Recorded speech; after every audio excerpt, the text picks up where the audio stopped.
So much for good afternoon, everyone. Very glad that you are all able to make it. What promises to be a very informative, interesting, and brief event. So we're not going to take up your whole afternoon.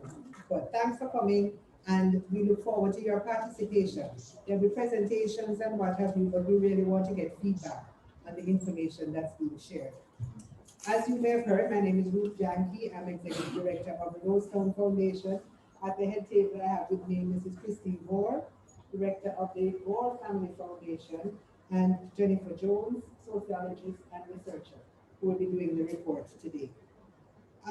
Brief introduction. Welcome again, our members from the Constabulary Force, Capri, Heart, all the various organizations represented. Again, so glad you could make it.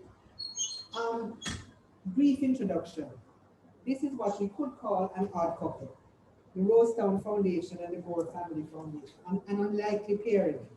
But you will find that what we have in common is a passion for Jamaica.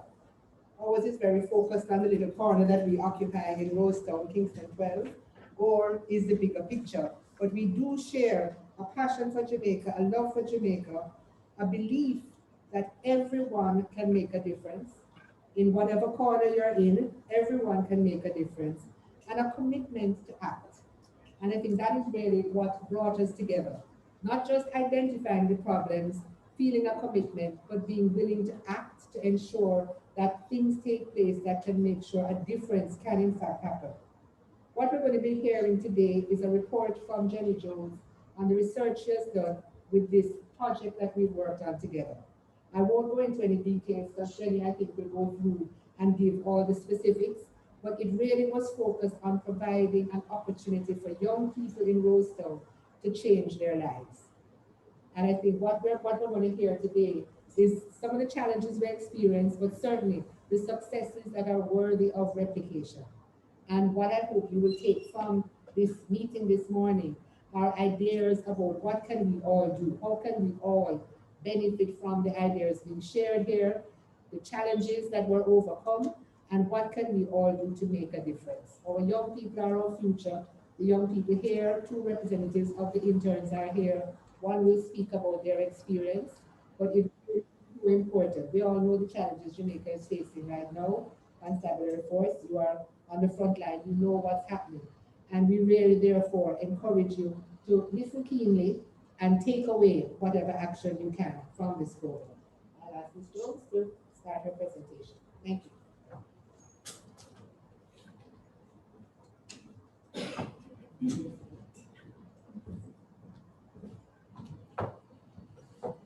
Thank you, Ruth.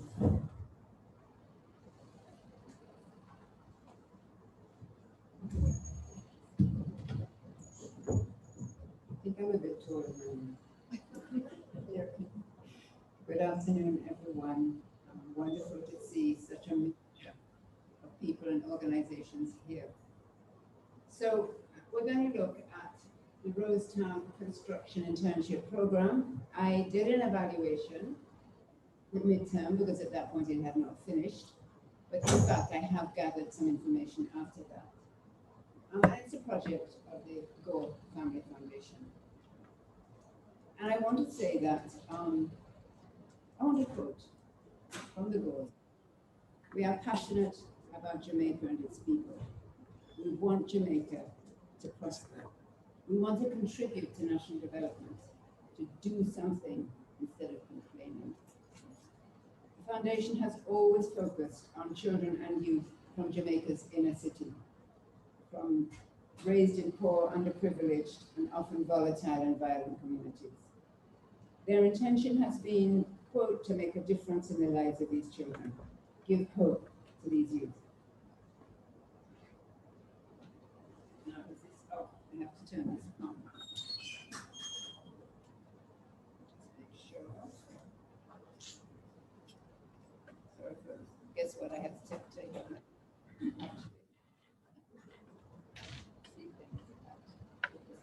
I need to have this working.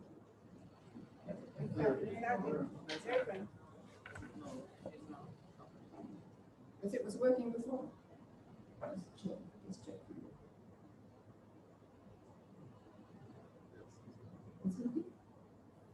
Yeah.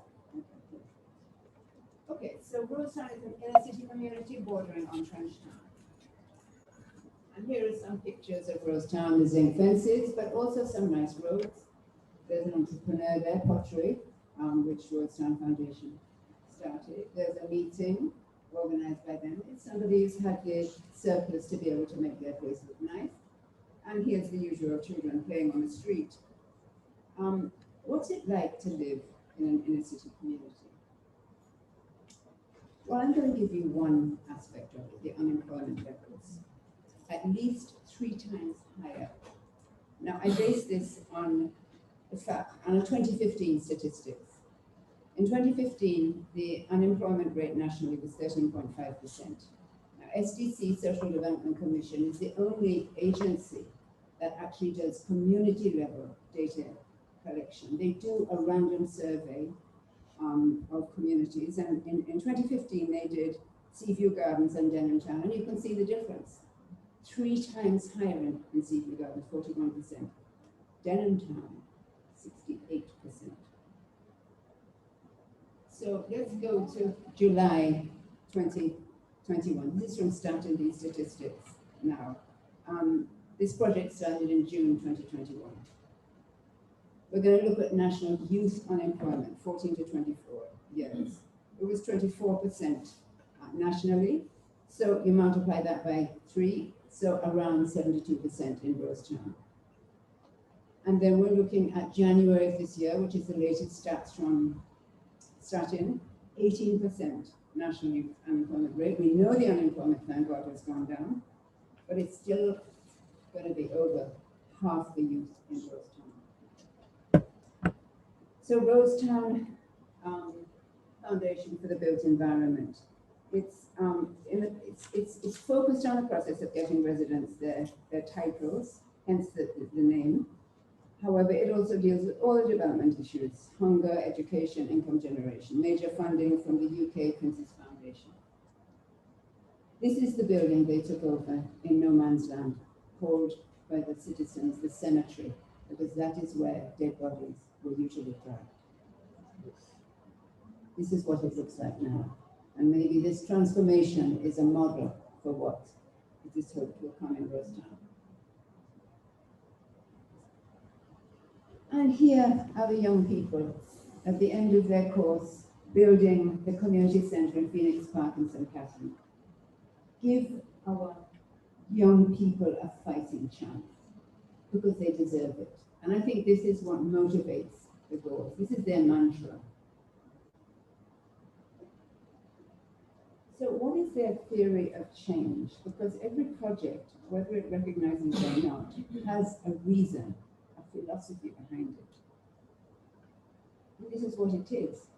Young people trained in an inner city environment can be helped to sustainable, high-paying employment in the construction industry through a combination of 2 opportunities. Quality skills training accompanied by effective life skills coaching. And as we will go through, you will see how important the second is and how much emphasis the foundation gives to that.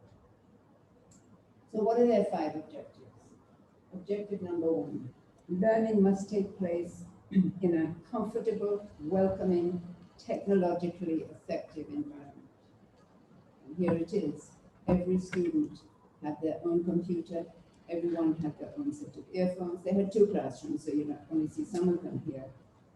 They were bused from Rosetown to Phoenix Park, which is St. Catherine. They were given a snack and a drink on arrival. They were given a cooked lunch in their own facility. They were paid a stipend of $1,000 a day, $10,000 a fortnight. This is very, very important. This stipend is critically important. And Hart knows that. I see you, and you can only pay, or you are only paying, I'm not going to say can, you are only paying $500, except for the whole program. But I know that Hart knows that this is not working today, right? If I may interject, it's being reviewed. It's being reviewed, great. Okay, that means it's going to be great. Objective number 2. Now, The online learning process is an appropriate learning process for these interns. Now, this is an innovation that was brought in by the foundation. And I'm going to go through quickly some of the courses, and I've just headlined some of the things. Coping skills, freedom from stress and pain. This is one that I know impacted the interns, because a number of them said that was one of their favorite ones. Prerequisite courses included things like everyday English, but conflict resolution in the workplace. One intern said, boy, if this was brought into the community, he feels some of the violence might lessen. And then, what are we looking at now? Foundation courses. I brought out project management, which a number of them were interested in, customer service skills, which are so important, and then all the specialty courses related to their actual practical work, the theory behind it. So at the end of the course, the trainee outcome should be a mature individual ready for the working world. And here is their graduation picture. But how was objective 3 achieved? As one of the stakeholders who was not actually involved directly in the program said, it takes incredible effort because the odds are stacked against these youth. They have a poor education system. In most inner cities, basic schools, whether infant or primary schools. The 2019 exit profile results, which the Patterson Commission gave us, 2 examples: 60% in maths when they leave primary school to go into high school. 33%, 1 in 3, could not read. And these are national statistics. They are going to be worse in the inner city. You are entering high school already demoralized, going to experience failure. This is why the dropouts, it's so critical to prevent the dropouts, because they are the ones that are recruited by the gang.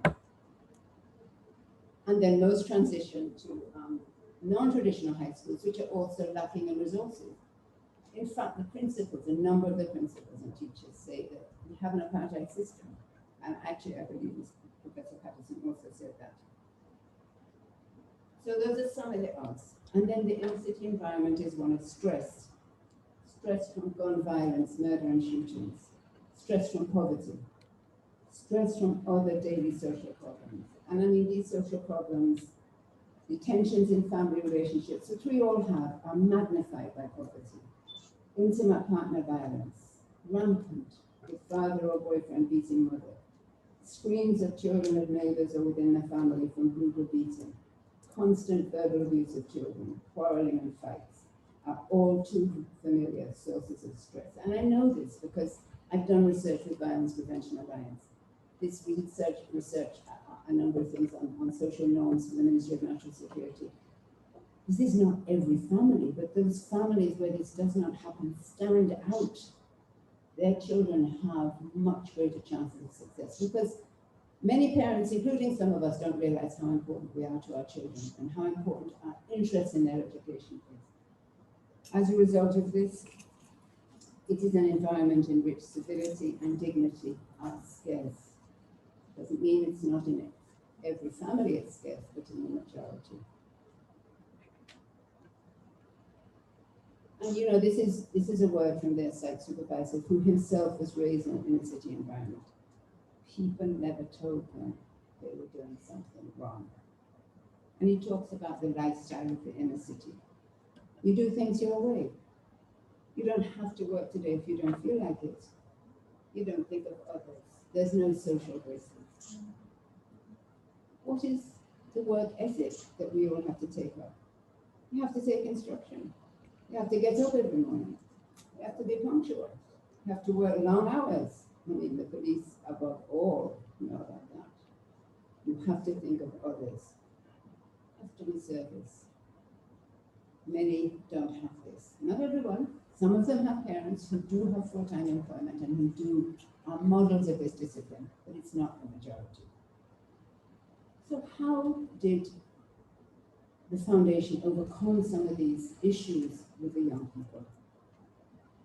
There were services of a psychologist on call and in monthly group sessions on site. 2 coordinators who are both here, both teachers, on site every day to support and mentor. And this is, they said mentoring took up more than half of their time. And this is where the trainees learn to think of each other. And the first thing they dropped was, there's a division in Rosetown. Many inner cities have a division, top and bottom. So that Rosetown had to be very careful to select their 15 trainees, I'm sorry to mention that, 8 males, 7 females from both ends of the community. They dropped that very quickly. So as I said, they had 2 teachers to supervise them.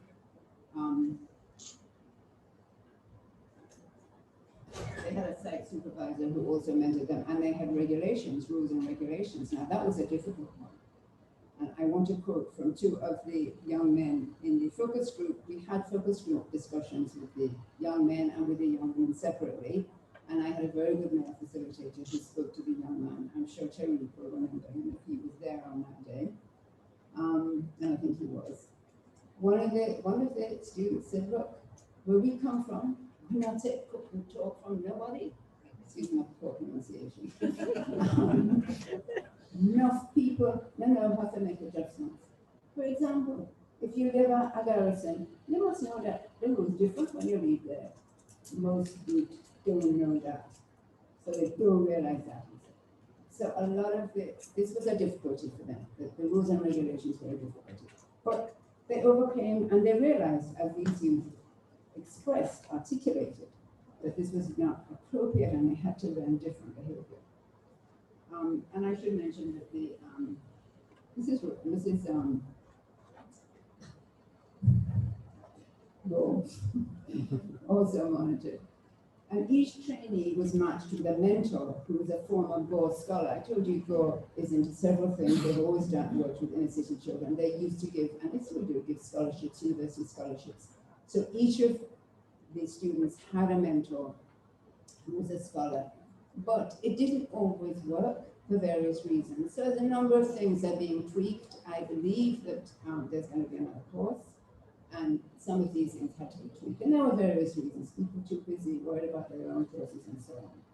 And many of them have not met. And the young people were not used to mentors, not used to trusting somebody over the phone who they haven't met. Okay, objective number 4. At the end of the course, the trainee should have mastered several construction skills. Well, this is what I mentioned before. We can't master several construction skills. This is what I've learned. Masonry, oh my Lord, do you know all the number of things that are involved? Well, the Master Builders President would know that. In masonry, right? First of all, you have to learn how to mix materials. Because if you don't mix the material properly, you can lay the blocks perfectly. The wall won't drop down very soon. So, mixing, laying blocks, rough casting, rendering, measurement, you have to know that. So, there's a lot of skills. How to line out the foundations, he said. And they did steel work. And the women, a lot of the women mastered steel work and carpentry. Okay, so objective number 4. Within 6 months of graduation, trainees should be in a job or continuing their education.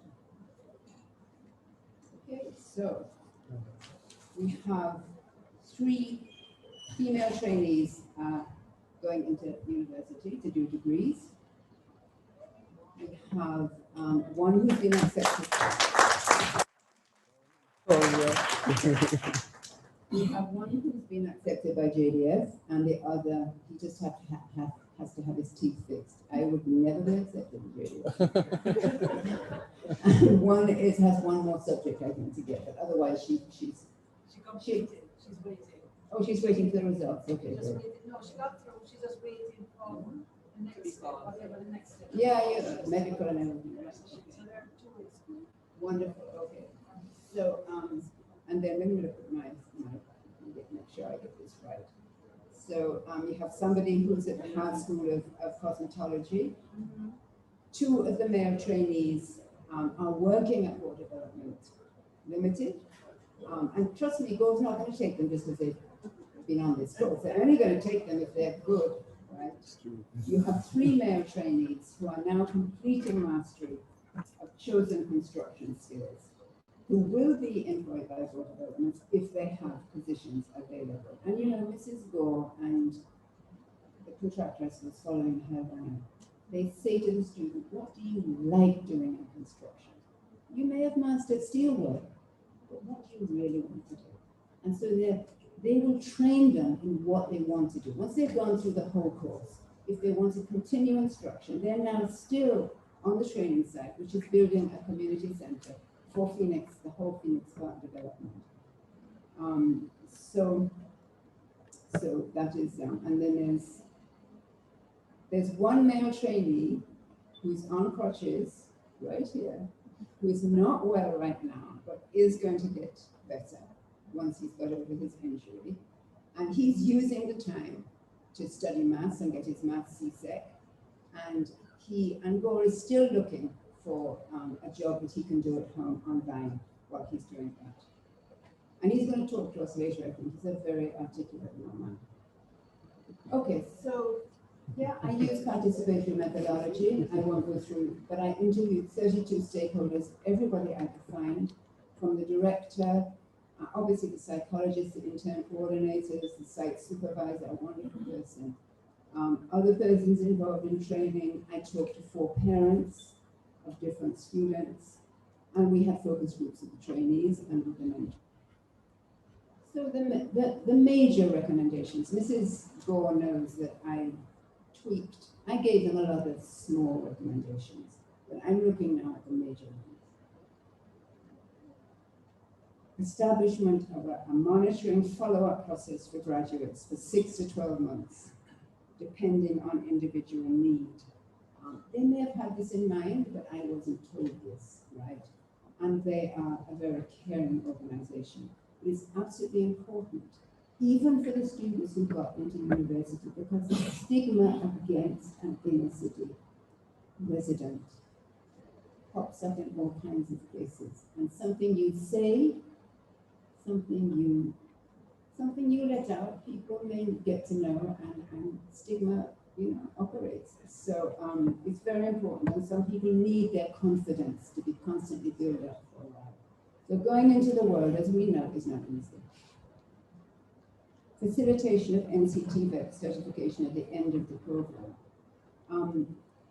Mrs. Gore, I know she doesn't mind me saying this, and Mr. Gore, they sponsored a program at Heart with Hope, and they were disappointed. They did not feel, and Christine can tell me if I'm going wrong, but they did not feel that the life skills, enough emphasis and importance was placed on life skills in the particular place they were in. And this is on the North Coast. And the computer equipment was not working in a number of the classrooms. Now, they had to spend a lot of money on computer equipment. To do those online training courses, you have to spend that capital. But once you spend it, apart from maintenance, it's going for several years, right? And there's so much you can do online. You can teach.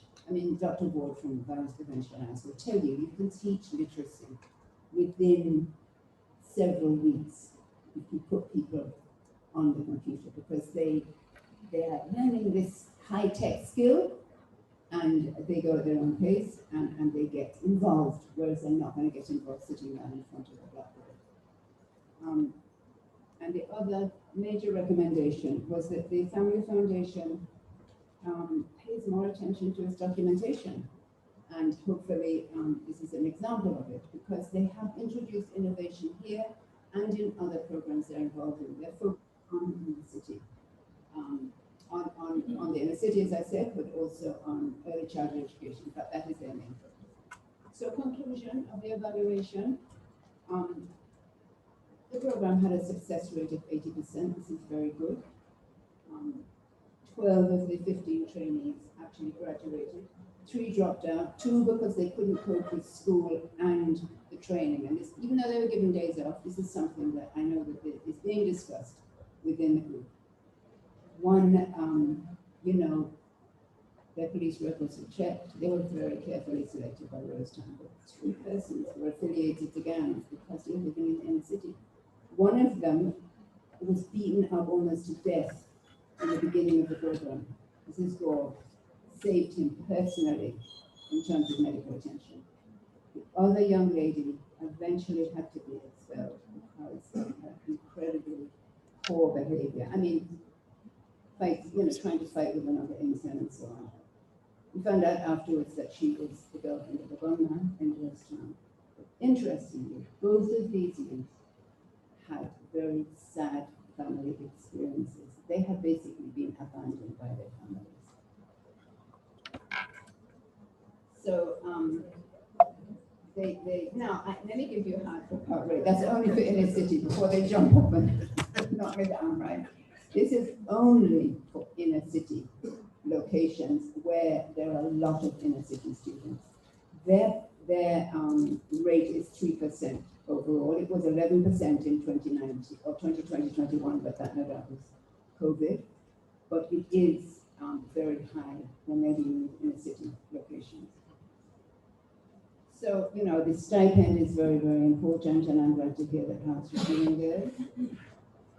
They introduced these 2 renovations: strengthening psychosocial support, and I know this is a recommendation for her, which I think they're looking at. And also this online training for 7 months, which, as I say, requires capital expenditure, but was very, very effective. And finally, and I think this is very important, their entire approach has been motivational.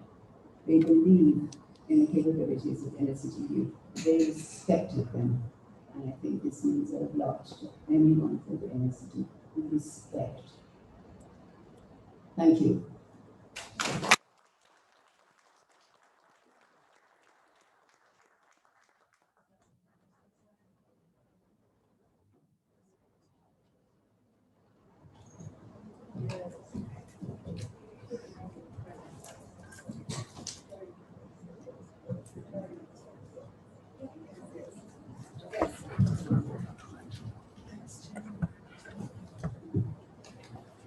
Thank you very much. Thank you very much, Jenny. Another round of applause.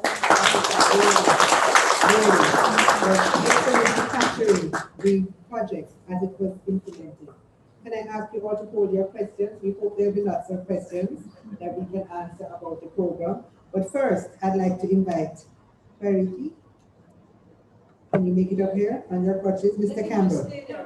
Can you stay there? Just stay there. Just turn on. You have a rolling mic. I don't know if you noticed at the beginning in that picture of several pictures, one of the interns was driving a loader. It wasn't one of the construction skills, and that was Tyreek. Yes. The site supervisor and the people who were in charge of the loaders recognized that he was capable. That was him.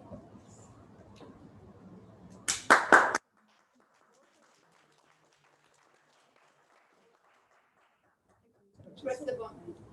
The light should be on. It's on. It's on.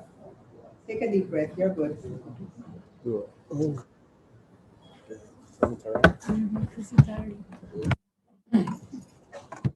rush.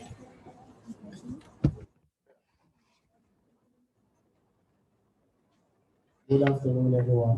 Good afternoon. My name is Derek Campbell. I'm intern at the Research Construction Foundation here. Forgive me if I stutter and kind of beat nervous, or if I repeat myself.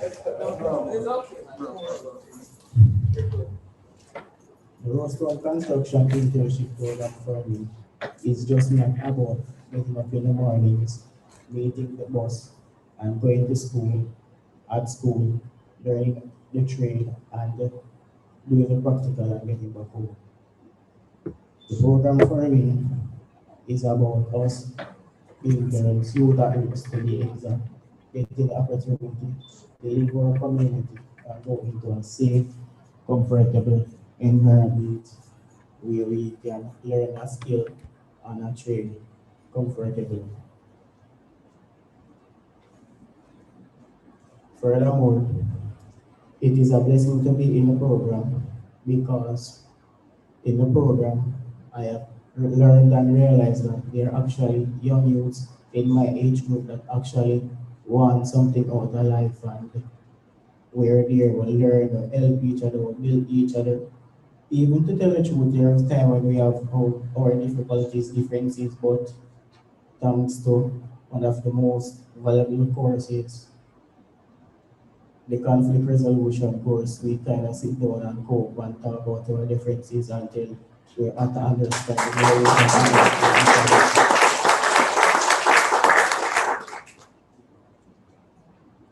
The program for me has been a blast. Has been a blessing because it's not every day.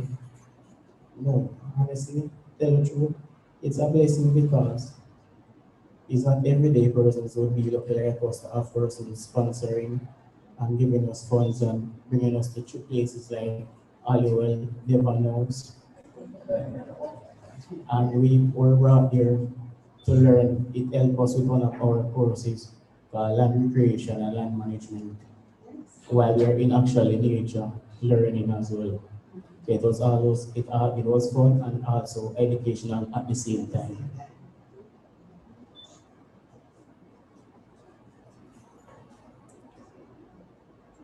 So again, I would like to thank the Rosestone Foundation, the Gore Family Development, and the Gore Family Foundation for giving us this opportunity to help us find hope in our lives and meanings in our life, and that there is more to life. Thank you.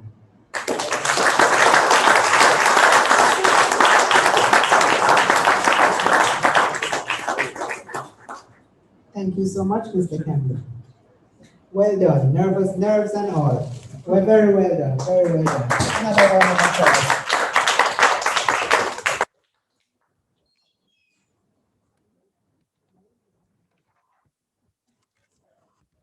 Okay.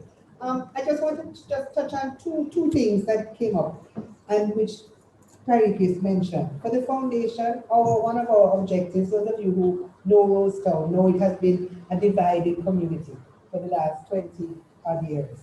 And one of our focuses is on bringing the two sides of the community together.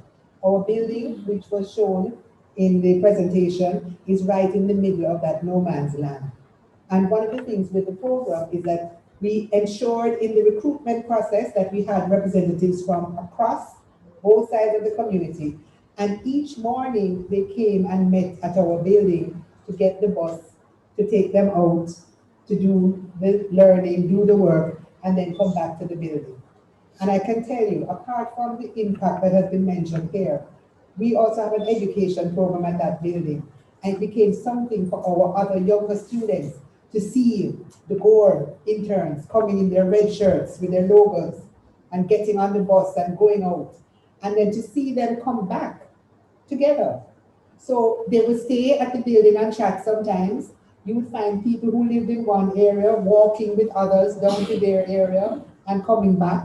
So I mean the impact in terms of the influence, having the youngsters see what opportunities there are and having the very young people themselves building relationships and friendships across what were divides. Their parents would never go across those borders.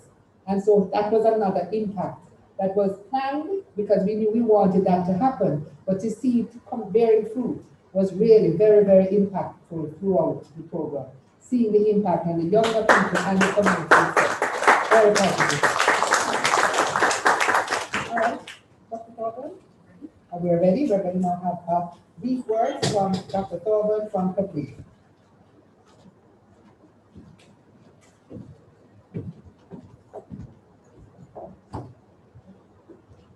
Over 6 years, 42 million US dollars was spent in the Citizen Security and Justice Project. The independent evaluation that was done after that showed that the program was unsustainable and did not have a measurable impact on murders and shootings, which was one of the. I'm Diana Thorburn from the Caribbean Policy Research Institute, talking about odd couples and odd pairings. It's probably particularly peculiar that I'm here, and I'll get to why I got here and why I'm actually saying these things and sharing some thoughts that I have about this project in the broader context of Jamaica's problem with violence and murder.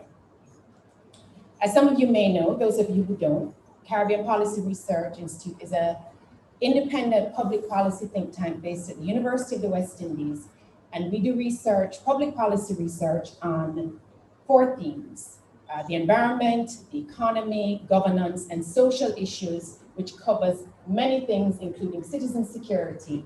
And because we're policy oriented and our research is towards policy solutions, we also do research on what ought to be one of the policy solutions for citizen security issues, which is violence reduction, anti-violence programs.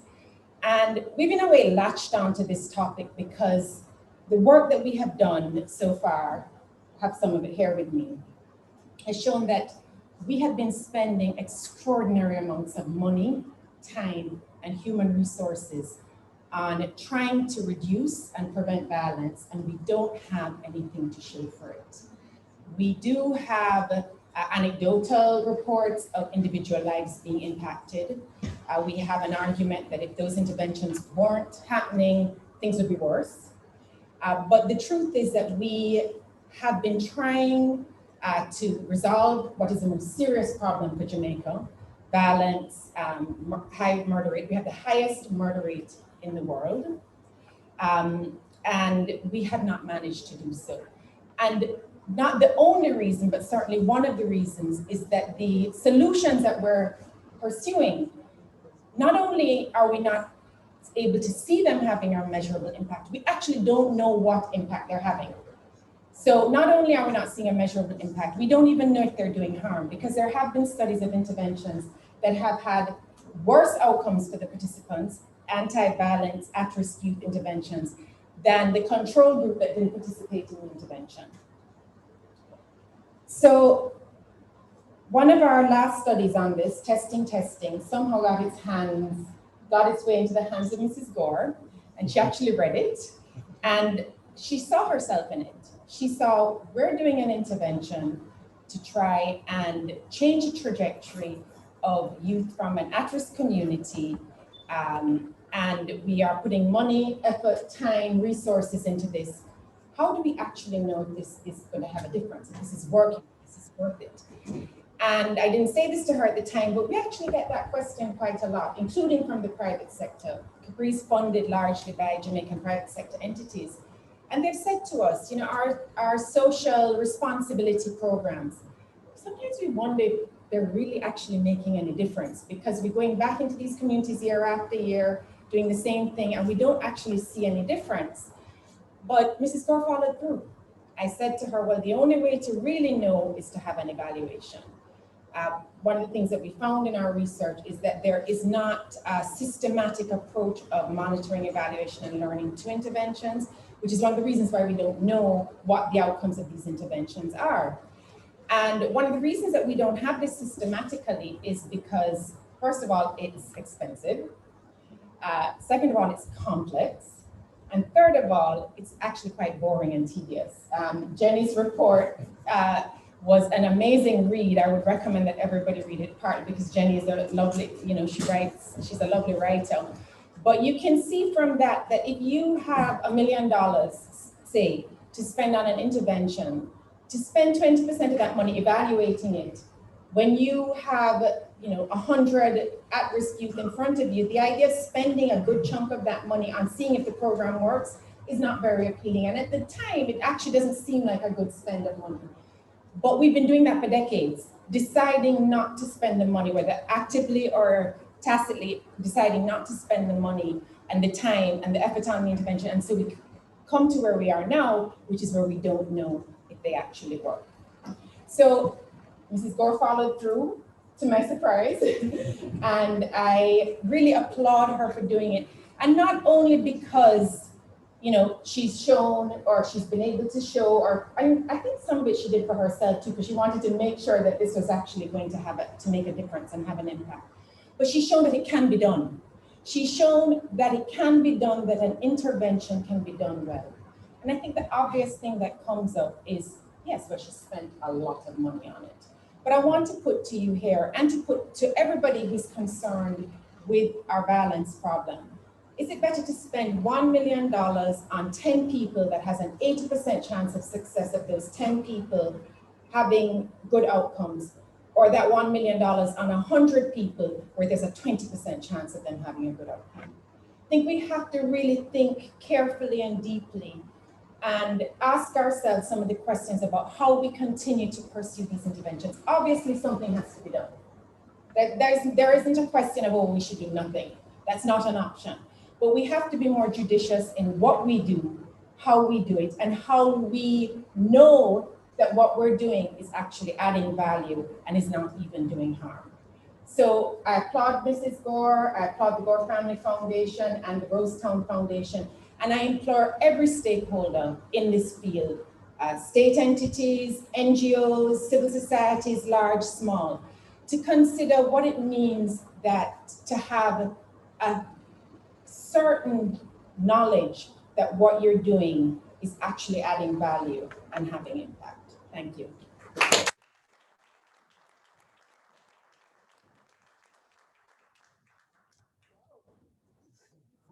Thank you so much. Thank you so much. Knowing you're making a difference. That's really what we try to do at the Rosetown Foundation, and this partnership is one that has borne all the fruit you could ever want. We're really seeing the impact. We're so happy that Mrs. Gore and the Gore Development Group and the foundation have agreed to go ahead with another round of this, a round of applause. We'll be doing it all over again. We're quite excited in the community to be able to start this process of recruiting and identifying and going through with this. But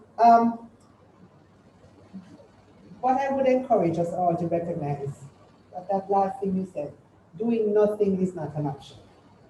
Doing nothing is not an option. So even if you want to go ahead and try and reach 10,000 with $100 and get little or no impact, really use the opportunity to see what works, do the research, use the research to inform as we try to move forward in this process. I'd like to take this opportunity to open up for any questions. You all have copies, you have notes. Anybody have any questions to ask about the project itself, the implementation? All right, you have all your notes here. I have a few things that I'd like to say. If I may, without the mic. I'm sitting right here. Oh, thanks. So, the first thing I wanted to say was that I'm not good at figures, but I remember somebody giving me the information about the amount of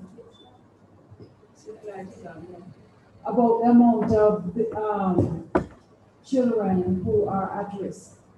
I don't remember the exact number, but they gave me a number, and I realized that there are more at-risk youth in Jamaica than there are people employed in the hospitality industry. Let me say that again so you get an idea. This was before COVID, because nobody has talked about what COVID has done. Because you lock up children for 2 years without any stimulation at all, and you're going to reap the benefits of that, okay? So we have more at-risk youth in Jamaica than people employed in the hospitality industry. I spent a lot of money on this project. It's our money that I spent. It's Gore's money that I spent on this project, and I spent a lot because I drove those children from Rosetown to Phoenix Park every morning and back. But we made that drive into the classroom. So they listened. Everything that happened, we used it.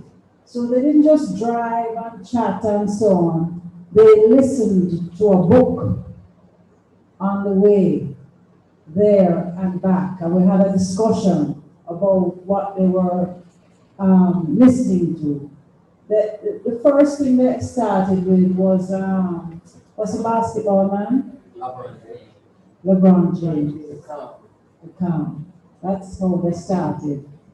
So they stepped into the bus in Rosetown, LeBron James. And they started their journey, because I wanted them to know that this was going to be different. This was going to be impactful. What I spent the money on was what I call housekeeping. I spent money on transportation and food and computers and staff and uniforms. The actual training is free. Open online educational resources are free. Graphics and for nothing. They're out there waiting for you. The classes that the children love, how to deal with stress. They're out there. They can have it. You can have it. You can do it tomorrow, tonight. How to deal with, how to manage stress, conflict resolution. They're online. They're online. And when you get home tonight, the list of all the courses we did are going to be on your email. Okay? So you don't have to go any further than that. Okay? They're all going to be on your email. We had somebody research them very, very carefully. So we did something called business etiquette, which is really what Sister Mary used to call home training. But it was dressed as business etiquette. So then, which it is. But so it became relevant to our interns. You follow what I'm saying? But even with all of that, when I compared what I spent to the cost of sending a child to AISK or what's the other school? Hillel. I was like maybe 100,000 less. That's why I'm still married. Because I could show that I had not spent the amount that it would have costed to send each one of those children to Hillel or AISK. You follow? Because I use the online educational resources. So what is very important to me today is that you are here. Those of you who work in this field with us, you're here. And I want you to know that I'm deeply, deeply touched that you're here. And that there's, for me, what is important is that there's hope. There's hope that we can do this. Because what's for sure is that our educational system is going to continue to produce these children at a rapid rate. We're going to have these at-risk youth with us forever until somebody does something profound about our education system. Thank you.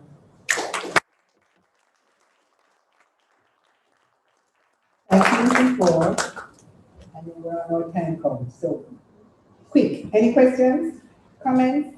Well, Yes. I really don't have any questions per se, but what I can say is I like the psychosocial aspect of the training. Yeah. Because even within our institute, even within HEART, we have a project that we're doing that is treating with at-risk youth. We're looking at the zones of special operations and those ZOSO areas. So we actually have a coordinator who within the department who's working with these units. And as a matter of fact, I'm gonna get your contact Please. at the end of this, and we can, so she can have that dialogue. Yes, very much. That was a very, very, very important part of the whole program. Right. I think the combination of the academic, the Right. practical, and the life skills really is what ended up producing employable. Because one of the challenges that we see is that people may have skills, but if they don't have the mindset of going to work every day, I can tell you for some of our interns, that was the biggest challenge, to be at the center at 7:45, 7 o'clock. 7:30. Every morning, Monday to Friday. Just getting into that was a major challenge because many of them are coming from homes where nobody gets up at that time. Exactly. Certainly not to put on clothes tidy and go to work. And so for many of them, just getting up and getting out every day was a Yes. challenge. I know we had attendance challenges with Rockbar, there were issues at the beginning because they missed the bus, we have to try and catch up and send taxi and what have you, but they got into the rhythm because the rules and regulations, they're very soft and nice and call them children. But you see, if they slip, they slide. The rules are there. There are set rules. They sign an agreement at the beginning that there's a penalty for fighting, for this improper dress, disrespect. Everything was listed out, reviewed. They had a chance to give feedback, but it meant that they knew that they were held accountable.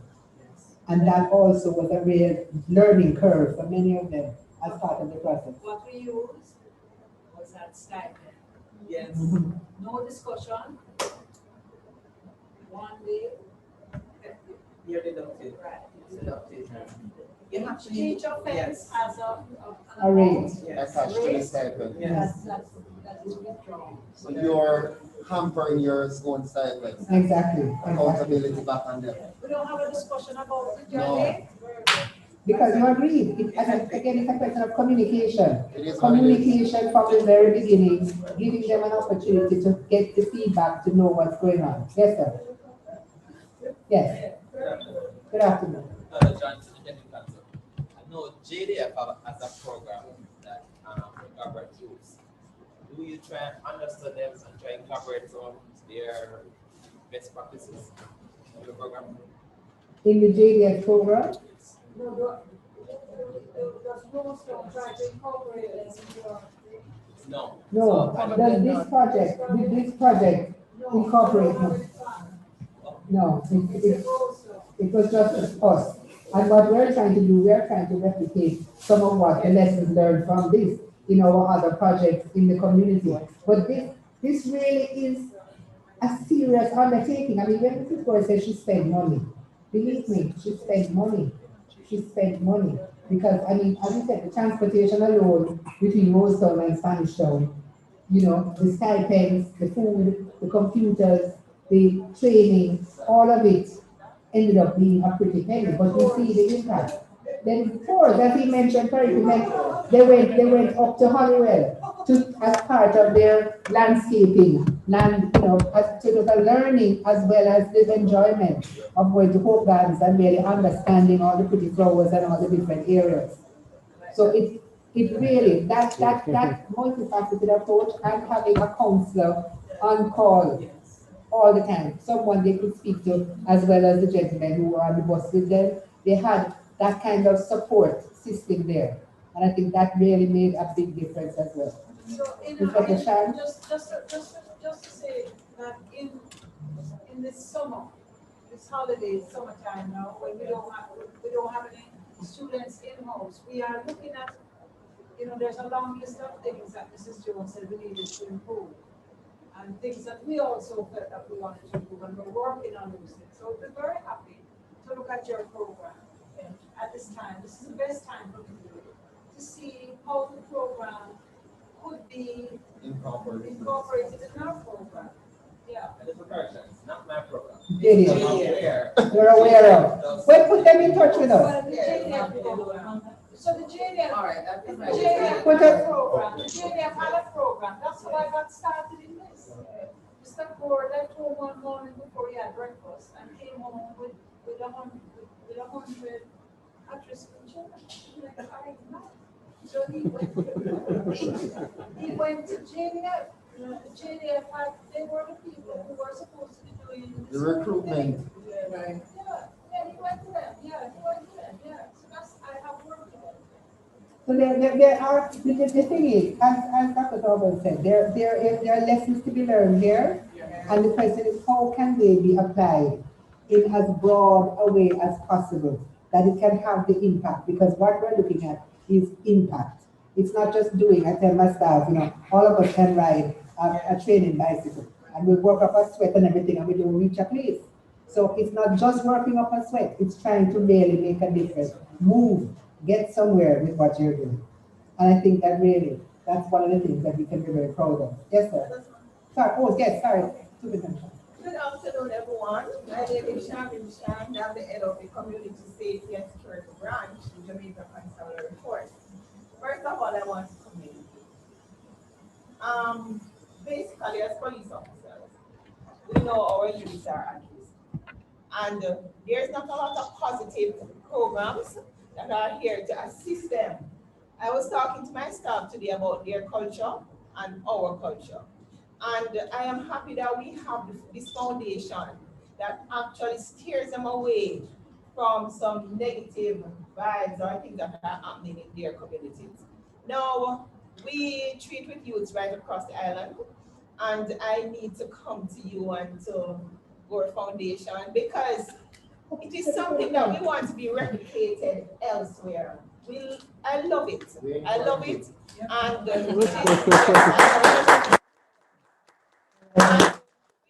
we need more private sector organization to come on board and realize that we have to save our children. I was the head of Sisoka before I went to CSS. Yes, I left Sisoka at the beginning of this year. And we understand our children were locked away for the duration of COVID-19. And I just want to say to Gore family, to the Rosetown Foundation, you're doing a fantastic job. Continue to save and to protect our young people. I'm the mother of 2 boys. I understand the culture because I sit with them. And my young son was telling me he attends UTech. He's doing civil engineer. That there are some young people from inner city communities that are at UTech. And he said, Mom, they're just like any other young person we interact. If they don't tell you they are from these communities, you will not know. And you learn a lot from them because you need to learn what is happening in your country, the challenges that they face and how they are stepping out to make sure that they make themselves into something that can contribute positively to society. Commendation to you and the team. Commendation, ma'am. And we wish others will come on board. So that's the call. That's the call. That's the call. Because as I told Mrs. Gore, we don't, and she doesn't have to blow her own horn. We will all say how wonderful the foundation is and the work. But what she can do is be an example. True. Show other persons, organizations, companies that, bewailing, bemoaning, oh, look how, oh my God, Spanish Town, woe is me. There is something that can be done. There are models that can be used. There's research that will support going out and doing something. The challenge I know for many is that they want to reach 1,000 and they want the big numbers. And for many funders, many donors, they like the big numbers.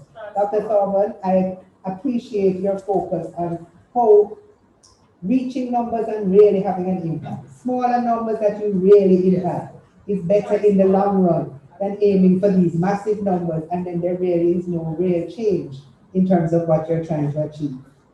I made sure I get your numbers. Yes, we give you everything. Come down, come and visit Rosetown. Come and visit. Yes, I'm going to. Mr. Fix will take it. He knows exactly where we are. Open invitation to everyone. Come to Rosetown. Come and visit us, and we'll be happy to share what we're doing, what we've done in this program, and what some of the plans are. Calling again. Any other? Yes, sir. You had it. Rick Solomon, Executive Director of Gore. Oh. I just want to say I'm really pleased to see a project like this. Thoroughness and mindset that was put towards putting together shows concerted effort towards making a difference. As I said, the fact that you're paying attention to monitoring evaluation, something that our organization has fallen short on for a number of years. We've always been a very great relief organization, and through the Vice Minister it was always to grow and serve as many numbers as we possibly could. And we did that. We've grown in many ways to serve many numbers of people in so many different areas. But where we're now starting to rethink our organization's philosophy is what kind of impact are we truly doing? Are we creating more dependency that truly impacting those out there? Yes. And every day I see arms raised out, and every day I see organizations coming to us. The first thing is, can you give me? Can you give me? Can you give me? Yes. Never once has anyone, they may mention the word, let's partner. The partnership starts with, okay, so what are you gonna give me? Right, right. Right?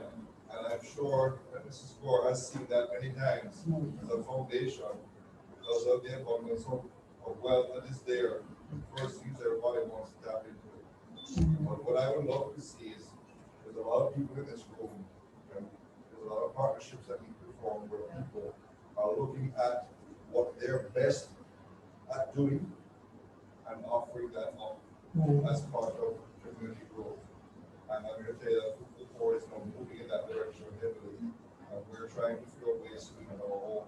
We're realizing we can't have to partner with other organizations. Our foreign officers assured us that there are donors overseas that want to tap into this. And they also like the fact that local donors, like the Gore Foundation, is already putting a foothold. So I like where we're going. I really hope that we can continue to see the work that you're doing. I like the transparency of showing you and giving us the information. That we can look at that, see who are the different persons that were involved, having a psychologist involved, having the person who's going to do the M&E portion, where we're going to measure it from and where we're going to continue to, and the constant ongoing input and being involved and not leaving the community. A lot of times we spread ourselves thin by going and chasing project after project after project. We lose the fact that we left off a project that it's a disservice to everybody that we do that. I believe that we need to be more methodical in staying with the community and making sure that the right components are there so that community never falls back or slips back. The community is always on that move for success. Thank you very much. We look forward to working with you. Yes, sir. Just one minute. Yes, go ahead. Right? Yes, all you. Okay, just my personal perspective and also the topic of master builder. This cannot be overstated. Jamaican means this. This is Gore. This is absolutely what. It's like this. And so others have also spoken. There's a way in which we seem to get high on numbers. And then I talked about this, we didn't get into numbers. It's not a numbers game, because people are about numbers. You take these few, you know the mantra about each one. Yes. You take these few and you have poured into them, you have invested in them. You have done the evaluation to say, okay, yes, this works. Because a lot of times we take the numbers, just like this year, we spend the million and 100. That's a no-brainer in some sphere. Spend it on 100, it looks good. You know, there's no evaluation later, but we spend on 100. And so that is one of the things I love about this, because what is the cost of, the real cost of changing a life? And let us think about that. What's that value of changing a life, of rescuing one? And I realize Mrs. Gordon will mention anything about money, because certainly in some spaces they turn people off. It don't make no sense. If the numbers don't add up, it doesn't fit this rule or this theory. And I love that about this program. The IMAG, of which Gore is a member, we have this what we call a program with Heart, because Heart doesn't have enough resources to certify those who already have the skill. And most of our tradesmen would have come up from humble beginnings, poverty, inner city, you name it, and developed a skill. And what we are trying to do now is to get them certified. So Heart has trained our supervisors to enable us to certify the workers, what we call a Phillip, a prior learning assessment of the workers on site. It is when we start doing that we really start seeing the myriad of issues, you know. Because one of the questions I had is, did you do any prior assessment to determine the literacy level? Yes. We already have these guys highly skilled, but in order to do the prior learning assessment, we have to determine now their literacy level. And these guys working with us for years, we know them, but them don't go wrong when they're making up them billions. On point. So they can learn. Yes. And so we pick the best from them who are already literate, bring those to heart to assess for certification, and we work on the rest. I will encourage people to just keep working on it. But just remember, wherever you are, you cannot count the cost of investing in a life. Yes. Don't go there. Invest in that life. That life will come and invest in others. And so it compounds. So, Mr. Kelly, what I want to tell you is that there are resources available online for those who cannot read. They are not lost. You see what I'm saying? And you can do it with dignity. Nobody needs to know what's happening once they put on an headphone. Yes. Is it? Nobody needs to know. You know, whether they're doing infrastructure design or ABC.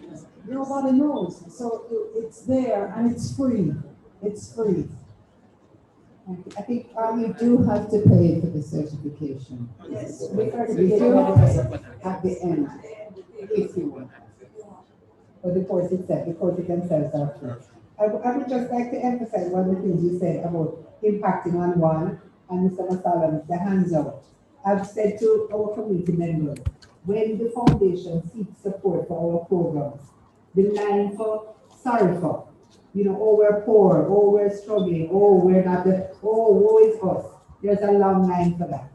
If you come and say, this is what we're trying to do, this is how we're trying to make a difference, that's where you can partner with people because they're more likely to want to help you, having seen that there's an initiative taking place. And we firmly believe in making a difference in one life. I had a community tell me, Miss Jane, you're crazy. I had 20 children and they were marking up the building. And he said, you're lucky. If you get one out of them, I said, it will be worthwhile if we get one. I'm really so proud of this program that has not gotten one, has gotten 80%. We have reached the target. And as I said earlier, not only those who were participants, but the whole community looks at this program as something to admire, to feel proud of, that the Rosetown community has been able to benefit from this program because the participants, the children who see them, their parents, their families, all are really impressed and empowered by this program and what it has done for the interns. Sorry, Mr. Kelly? Just a last point, just based on some experiences. The communities, what tends to happen, I find with a lot of communities. Now, we are separate as we mentoring in a city. We tend to impose role models on them. We tend to, and in a way, sometimes you need some stories to encourage. But what you find is that these communities, you help them to create their own stars. And we see these stars on the screen. Exactly. You keep that monitoring going, and in another 10 years, 15, 20 years, they would be the people sitting right here and talking about these programs. And that is what. So I want to thank you again, Ms. Gore, and the Family Foundation and Mr. Gore. Thank you. Thank you. Thank you. Sure. Can you pass the microphone to Jenny?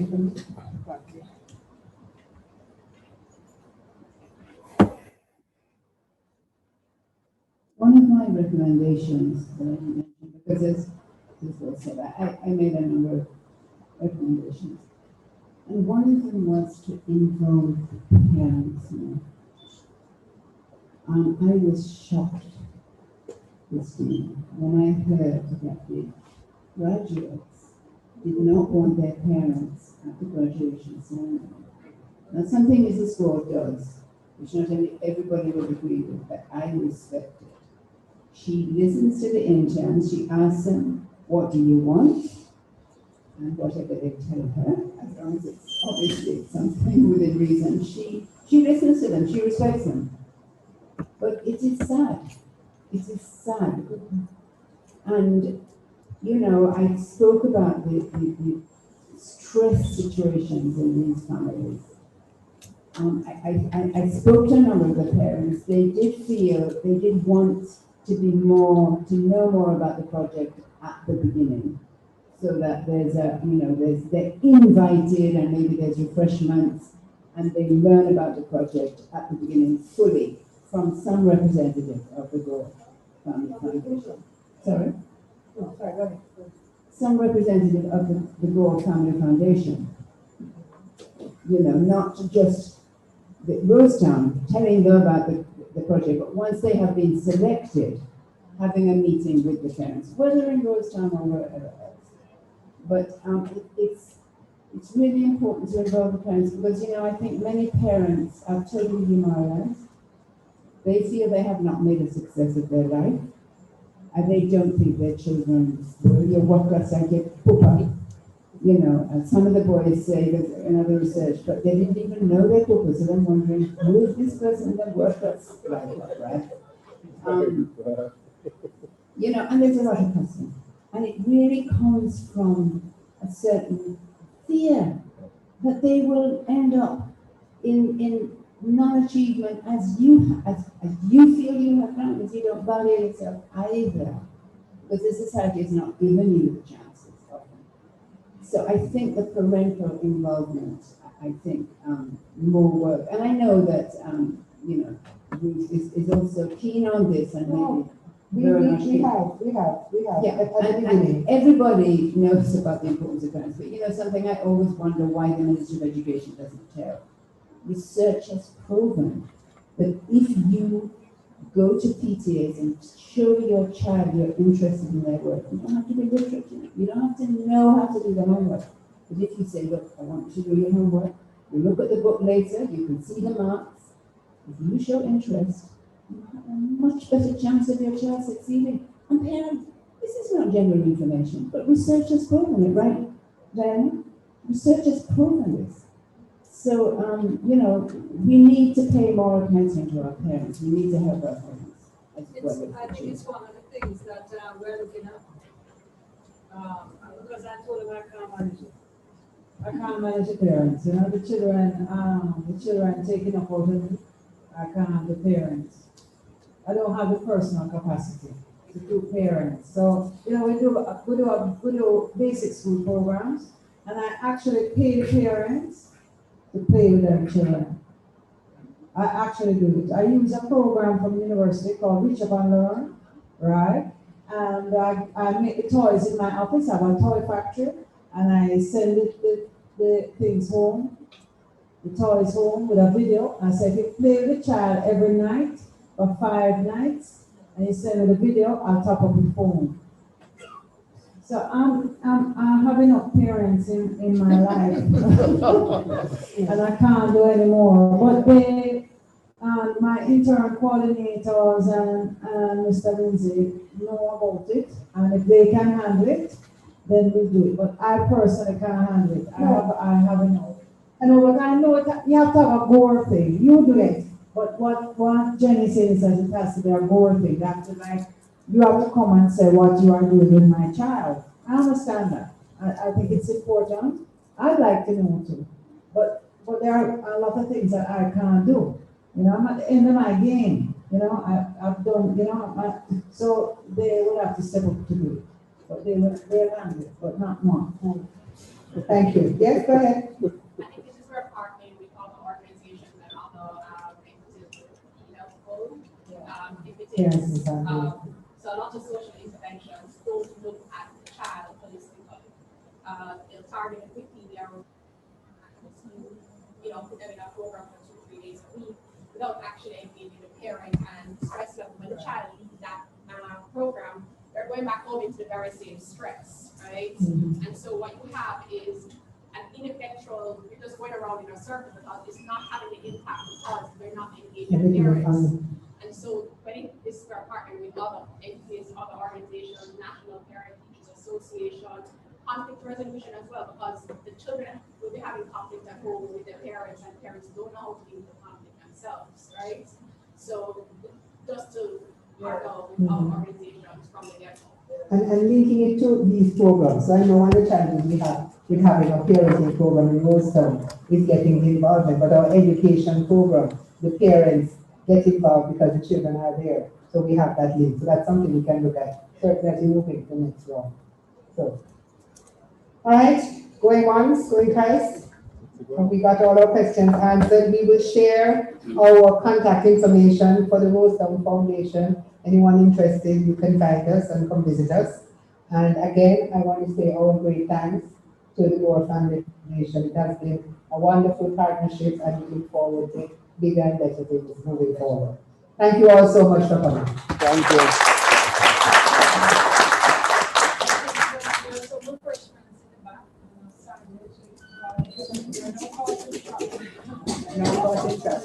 Thank you. Yes, ma'am. Yes, yes.